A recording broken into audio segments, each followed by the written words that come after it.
আমিনু কামা আমানান নাসের ব্যাখ্যা ফেরাউনের বউ আসিয়াও হতে পারে। আমিনু কামা আমানান নাসের ব্যাখ্যা ফেরাউনের দাসী হতে পারে, কারণ তারাও ইমানের পরীক্ষা দিছে।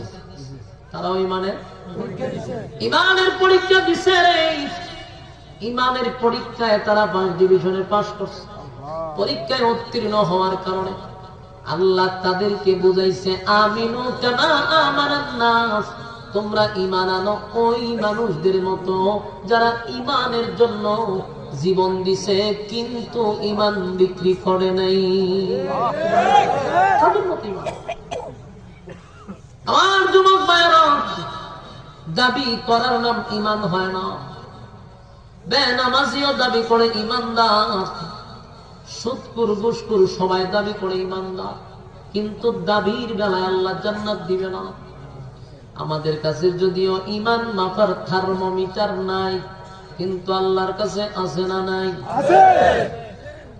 ঈমান মাপার মালিকের কাছে থার্মোমিটার আছে। আপনি যতই দাবি করেন, একটা মানুষ যদি হয় হুজুর আমি ঈমানদার, বেনামাজি যদি হয় ঈমানদার, আপনি তারা বেঈমান করতে পারবেন না। কেন পারবেন না? আপনার কাছে ঈমান মাপার থার্মোমিটার নাই। এই জন্য হে বুঝ্য শুনে গেছে যে আমি ঈমানদার। আর তোমার ক্ষমতা থাকলে আমার দেখাও আমি ঈমানদার না, পারবেন? আর যদি ঈমান মাপার থার্মোমিটার থাকতো, তাহলে আমি বক্তার স্টেজে উঠার আগে রুবো নিয়ে বগলের নিচে থার্মোমিটার ঢুকাই আগে পরীক্ষা করে আমার ছেড়ে দিত। ঠিক না? ঠিক।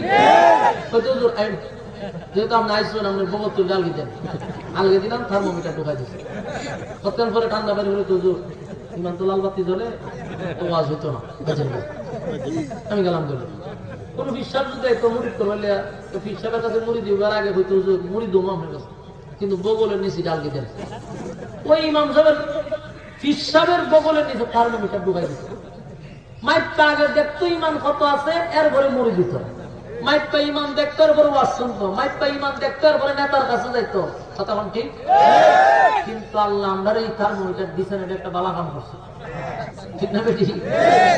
নাইলে এদেশের বহু বক্তা, বহু পীর, বহু নেতা ধরা হয়ে যেত। ঠিক না বেটি? আমিনু কামা আমানান নাস, দাবির বেলায় শুধু ঈমানদার দাবি করলে চলবে না।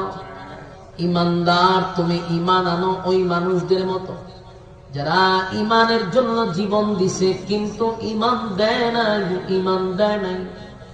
আব্দুল্লাহ বিন তামের ঈমান দেয় নাই, জীবন দিয়া দিছে। ফেরাউনের গড়